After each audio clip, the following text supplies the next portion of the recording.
and gods. A very good evening to you all. Mahavatar TV warmly welcomes you to the 21 days free holistic wellness program, batch 24, day 2.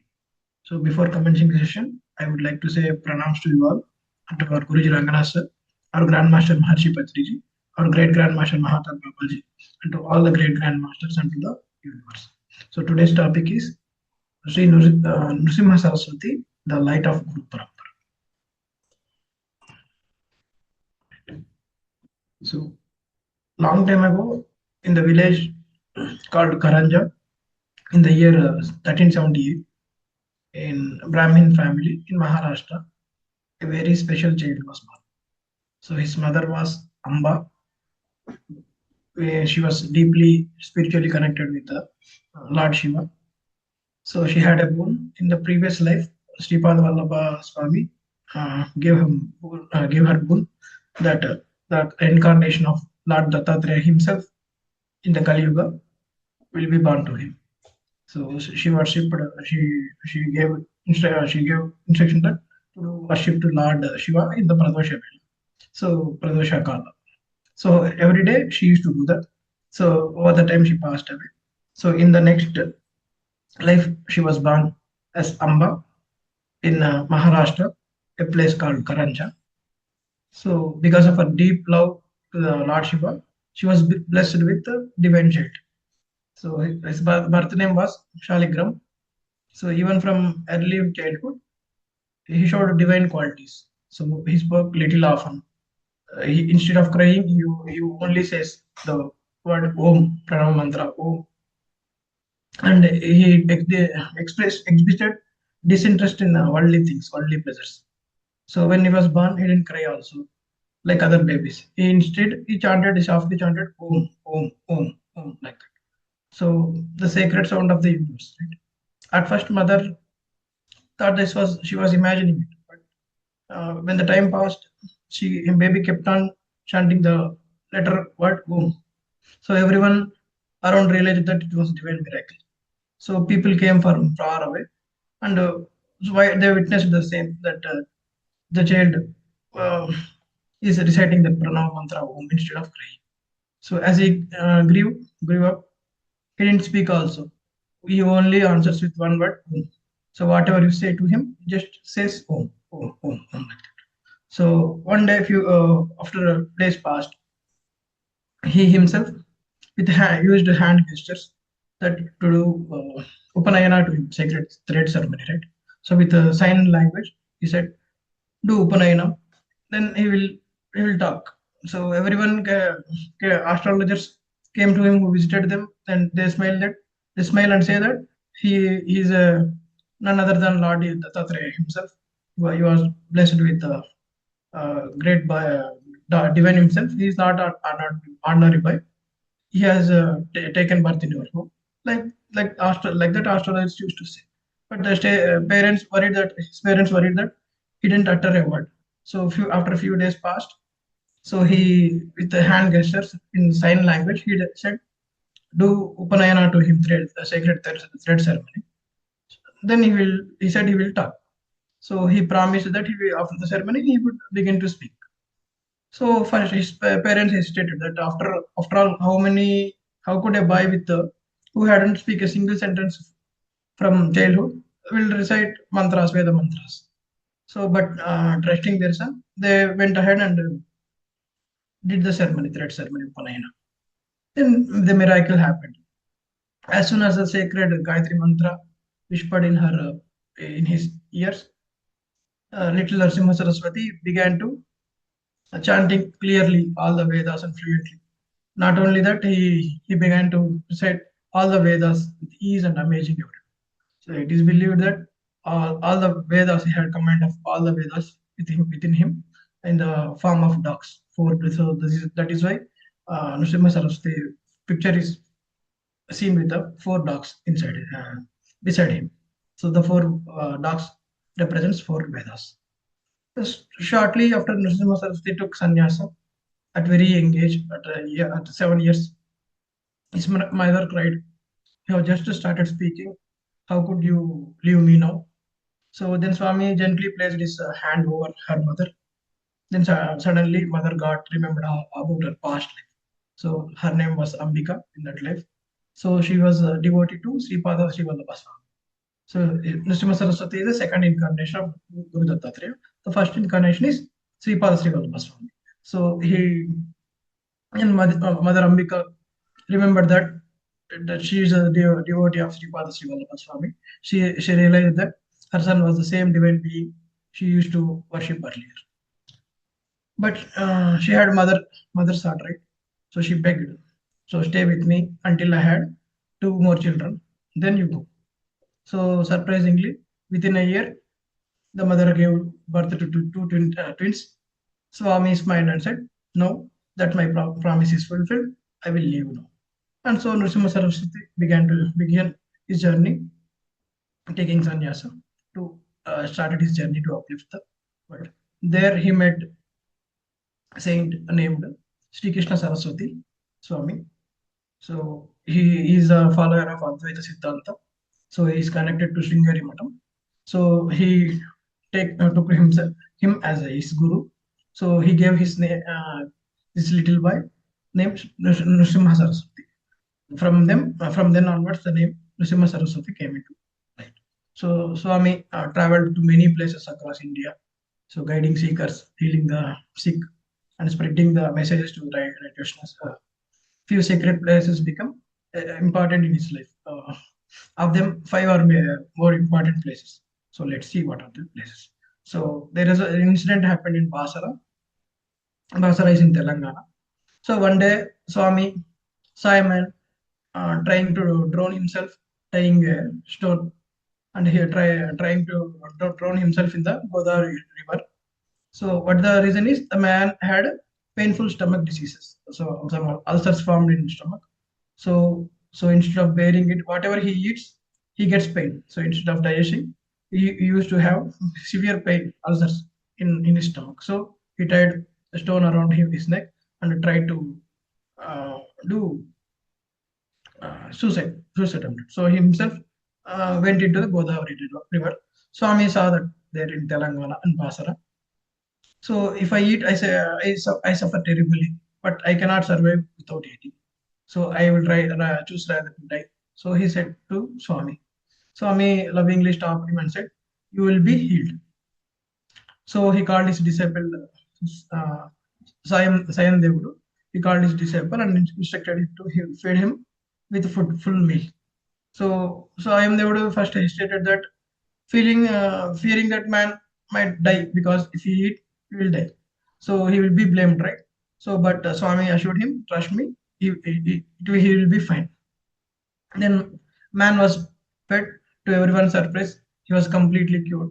So what happened is, in Datta Sampradaya, they used to treat with apaityam.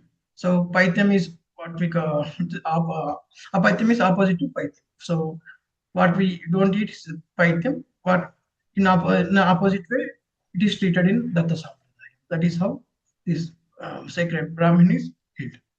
Then next comes to place called Audambur. So it is called Villavati earlier. Now it is called Audambur. So Swami sat under the sacred tree, Audambur tree, by the Krishna river, there in the place.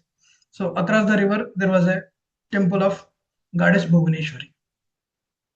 A poor Brahmin who couldn't learn anything went to pray for knowledge near the goddess Bhuvaneshwari.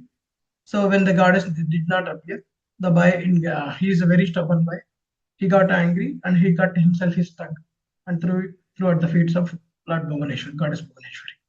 So finally, Bhuvaneshwari Devi appeared and told him.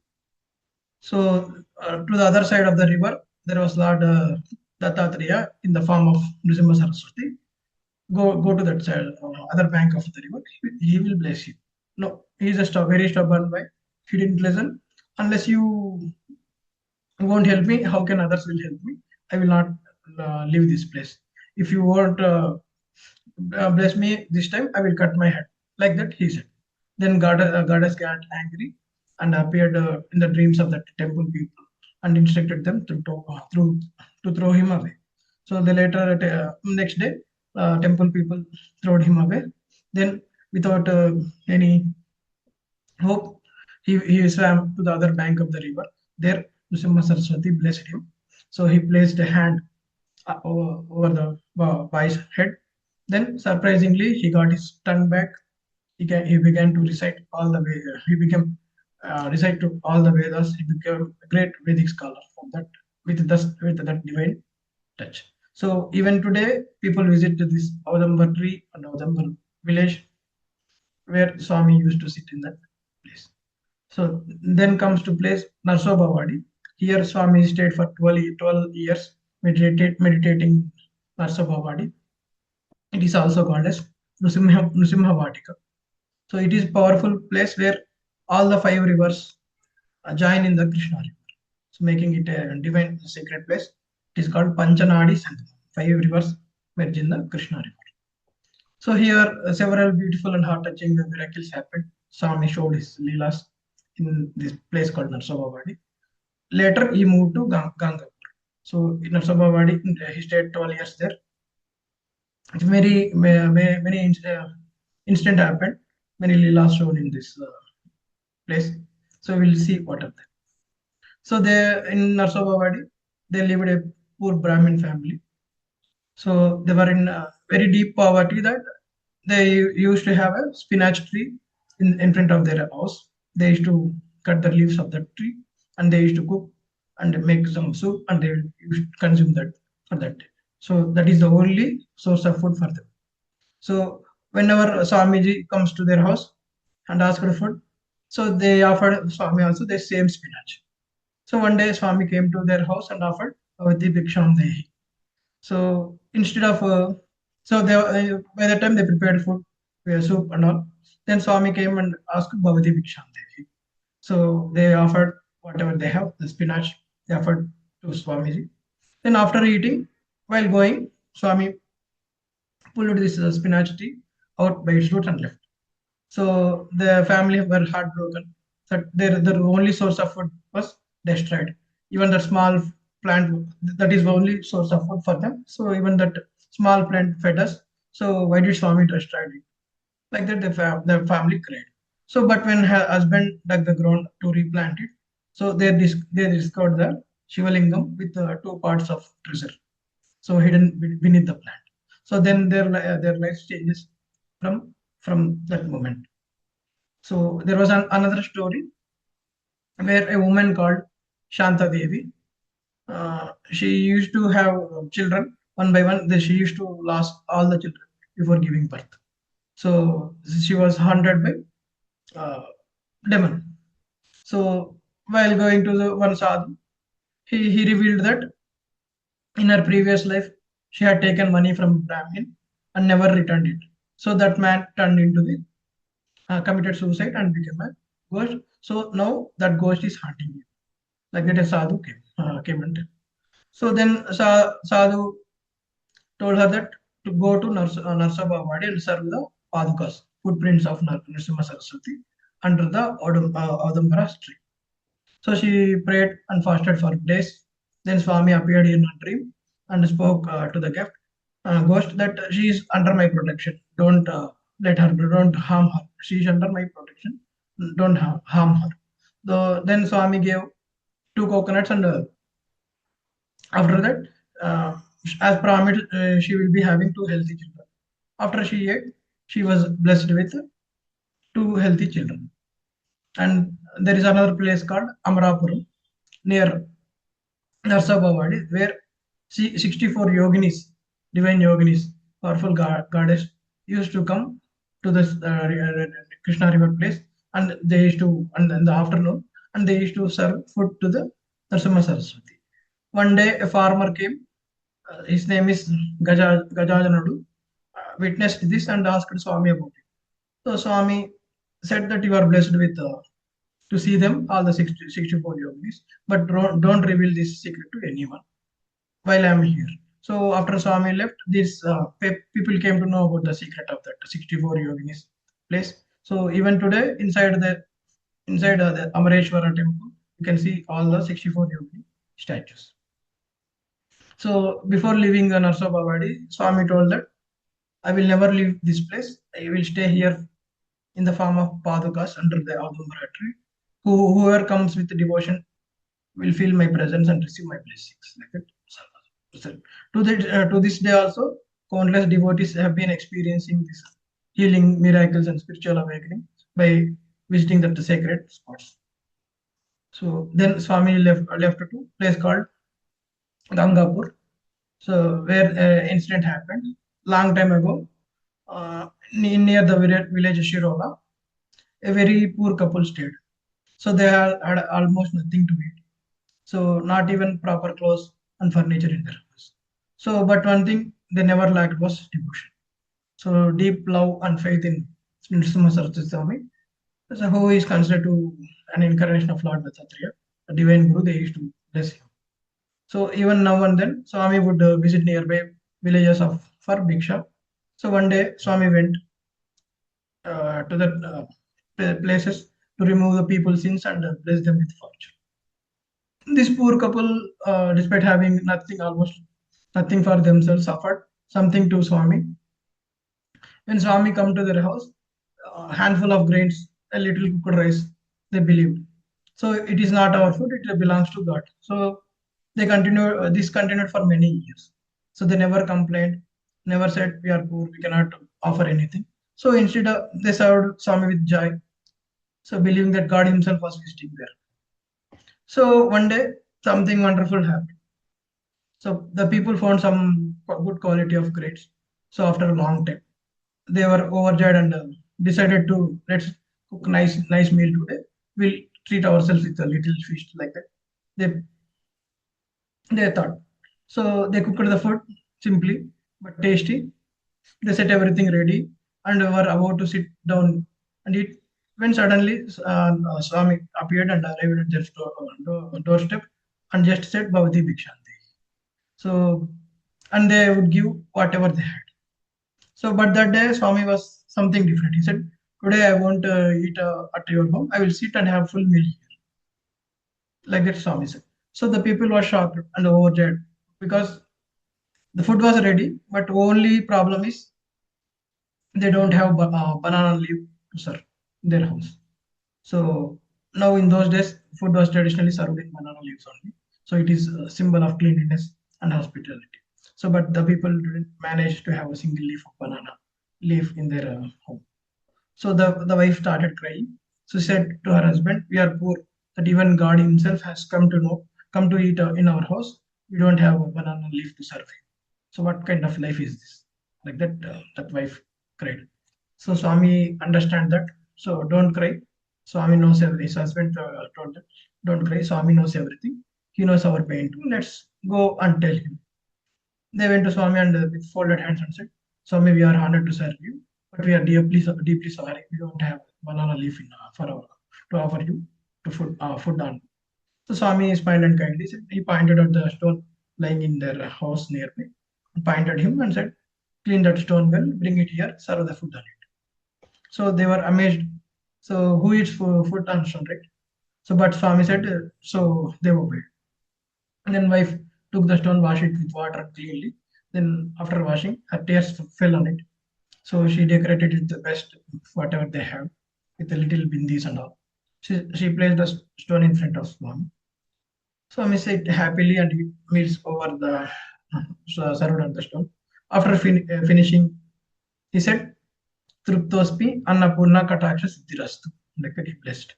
Then Swami stood up and did something astonishing. He placed his hand firmly on the stone, and to everyone's surprise, that stone got imprinted of his divine handprint. So the hard stone softened, the Swami palms got stamped on the stone. So Swami blessed there. So also Swami told them that worship the stone daily, all your poverty will end. You will become wealthy, but you never forget the God. Like that Swami told them and they left. So he never came back again to that house. But as promised from that day, the life of this couple completely changed. They got better clothes. They did some small business that ended them wealth, land, and prosperity. So they worshipped the stone daily. Even today also, we can see that stone. a miraculous stone that was with the Swami handprints on it. So it is kept in a small temple called Bhojana Patra Mandiram in Shri Lokesh, near Narasimha. So if you visit in the morning times, so the shield on the stone will be removed. Their abhishekam will be done, holy bath will be done in the morning hours. You can see that stone. So after that, they will keep silver shield over that stone. Then it is decorated with the Dattatreya idol. So there was another story happened in, near Bidar. So those days was ruled by Bahmani Sultans. Bidar area was ruled by Bahmani Sultans. So long ago, when Narasimha Saraswati was living in Gangapur, there was a king ruling Bidar. So this king was very cruel. So he hated all the Hindus, Vedic scholars, and Brahmins and all. So he gave no respect to Vedas, that Dharma, and troubled many people. Right? One day, two Brahmins came to his court.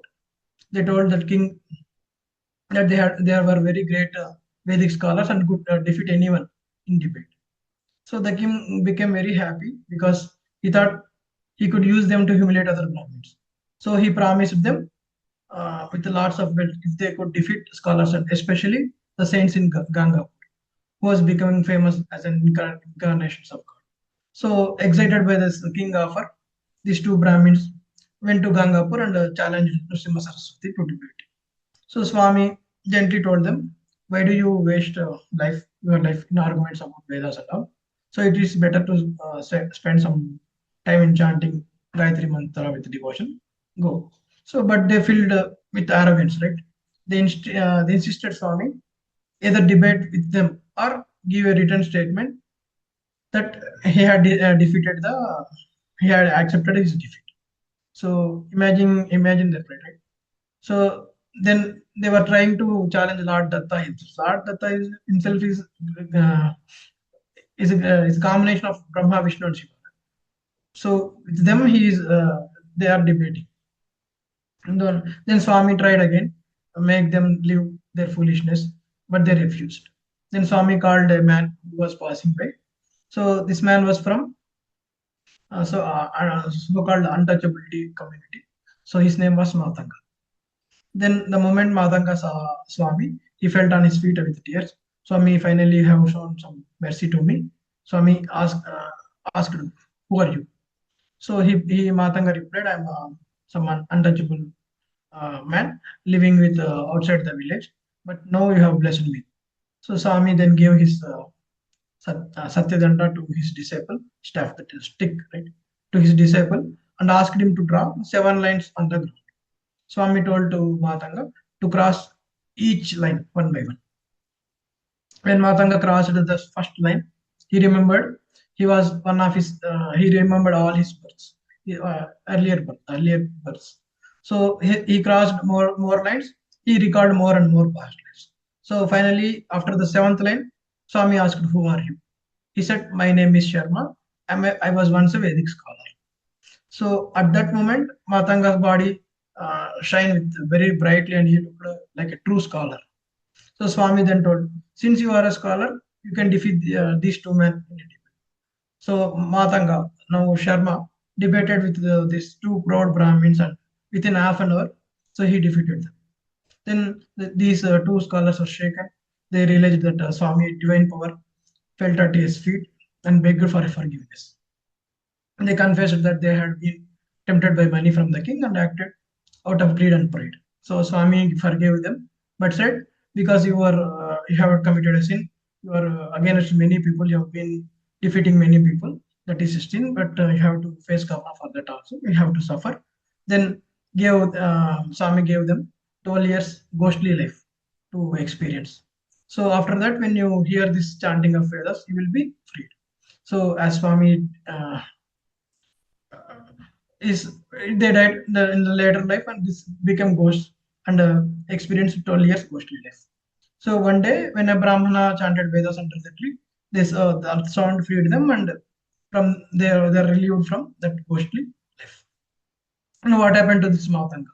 Because he was he he, he came he went back to the seven previous life, right? So after this, Matanga's wife and children came running to him. But now, since he had remembered all his past life, he said, "I'm not Matanga. My name is Sharma. I have no wife, no children. I'm a Vedic scholar, and my duty is to study and the Vedas only." Like his family cried, worried about his that they had lost him. And Swami told Matanga, "This is your family members. Go back, look after them, and also continue your Vedic practices."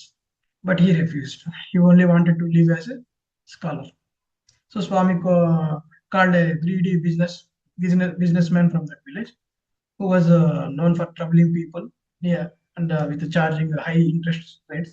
So Swami called a businessman.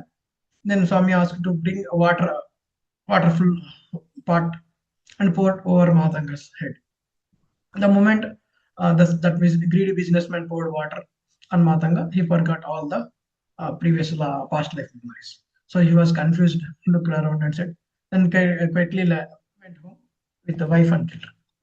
So Swami explained, see how food and water prepared are touched by impure people or people with negative thoughts. They will change this Vedic scholar also. So that is why it is recommended to have cleanliness and purity, and cleanliness and purity in food, not only in food and in mind also. So whenever this greedy businessman poured water, water full of pot on that Vedic scholar, that's where all these previous lives memories were erased. That is why it is important to have food and water prepared only by pure people. Uh, right, cleanliness and purity should be. Then there is the cruel king of Bedar died after some time. Then another king came into power. So this king was different. He was a very nice person. He was respected by all the religions, and he treated people with kind. So, but one day, king developed a terrible wound like ulcer near his thigh. So this wound grew day by day. It was worse. So no royal doctors can cure it. So finally, one saint came to his court and advised him to go to Gangapur. You seek the blessings of Narasimha Saraswati Swami, like the royal kings, the saint suggested him. So the king agreed. So with the pain in his leg, he traveled to Gangapur. So at first, the disciples were sacred to see king searching for Swami. Then they told him Swami was at the Sangam where the rivers meet. So the king went there. Go, so he got down from his palanquin and painfully walked towards Swami. So he fell on his feet and greeted him with huge respect. Then Swami asked kindly, "How are you, dear child? Is your desire to rule the kingdom fulfilled?" Like that is Swami told. So hearing those words, the king suddenly remembered his past life. So he realized that he is in his previous birth he was a washerman. He used to do the cleaning things where Swami used to reside under a tree. He is a washerman. When king passed by nearby a river, he used to thought that, so what a life that is. He is having all the kingly life that like that is believed. So Sripada Vallava Swami blessed him with boon that in your next life you will be like a king and you will have all the kingly pleasures and all. So that he ended his life as a washerman. In the next life, this was he was the king. So this here Narasimha Saraswati also took next life. Sripada Vallabha Swami also took next life and become Narasimha Saraswati. So this washerman also took next life and become king. So he used to recollect all this. So how are your dear child? Is your desire to rule the kingdom fulfilled? So hearing these words, king suddenly remembered his past life. He realized that in previous birth he was a washerman and he served as Sripada Vallabha Swami. Uh, so because of Swami's blessing only, he had now been born as a king. So the king wept with joy and gratitude. He admitted that all pleasures and honors I have today are because of your mercy only, Swami.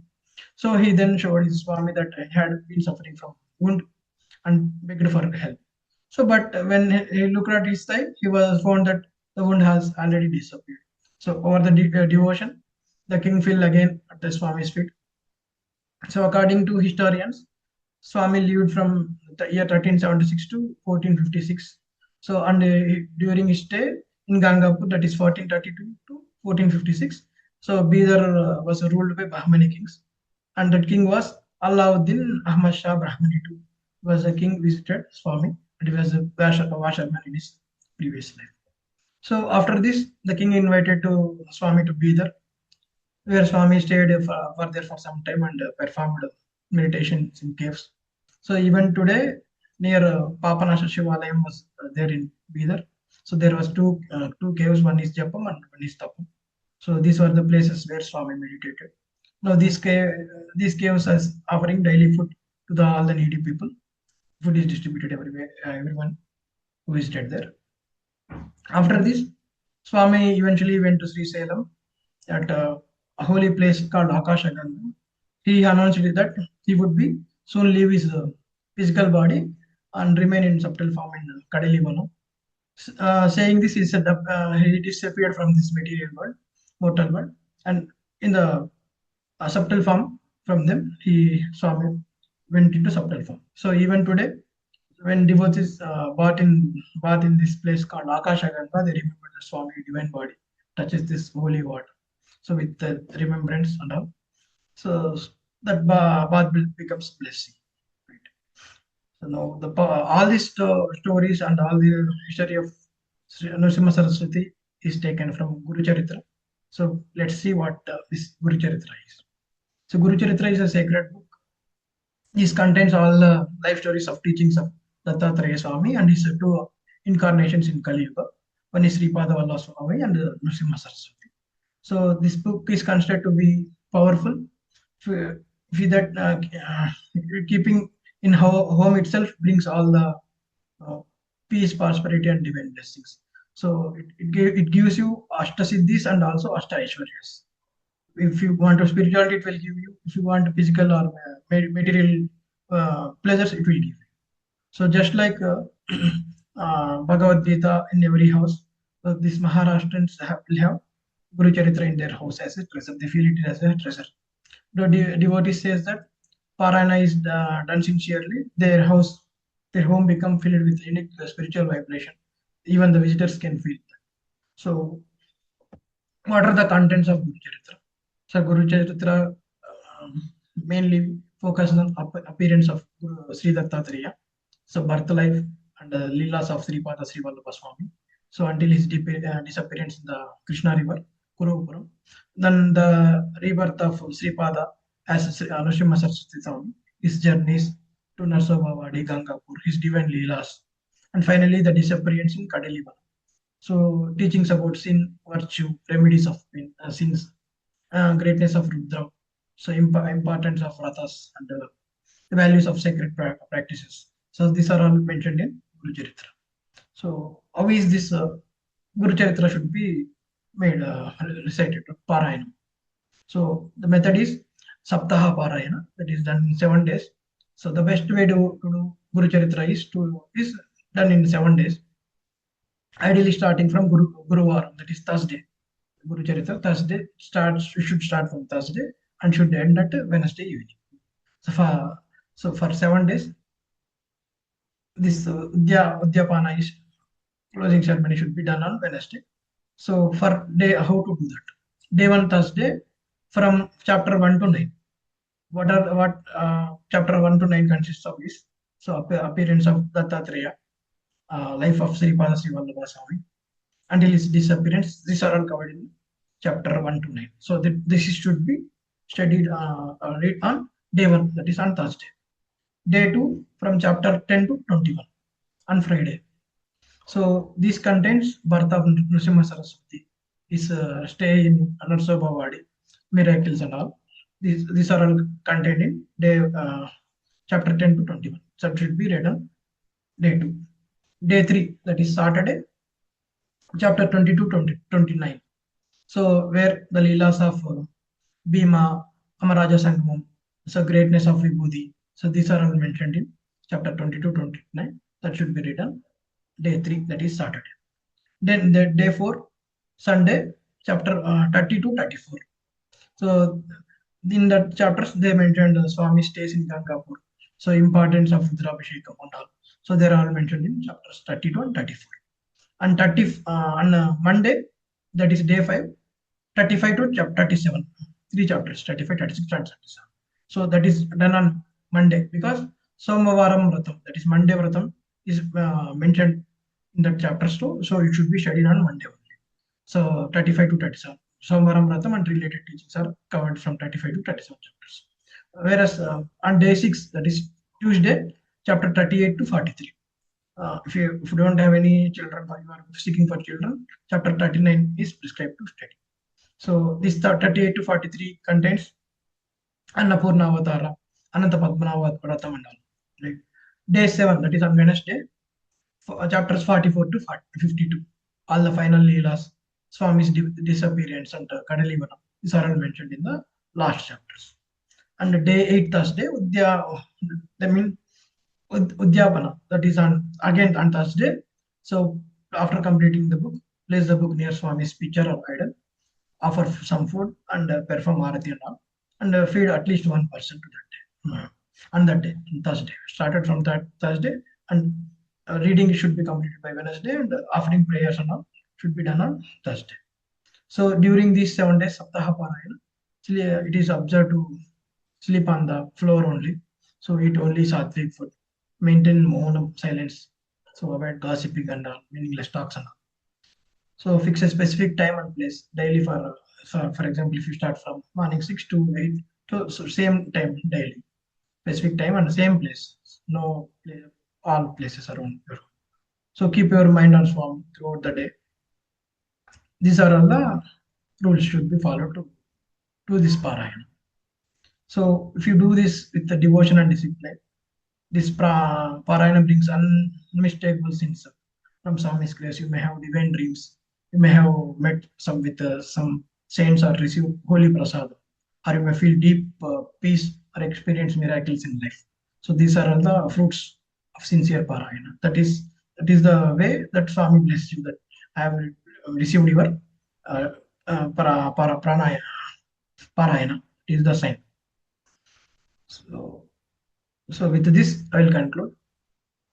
So let us never forget this gentle reminder that even the smallest offering we made to great souls bring blessings for lifetimes.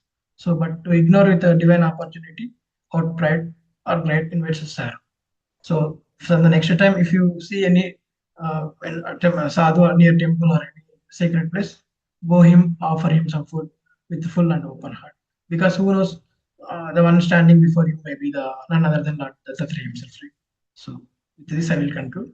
Jai Guru Deva.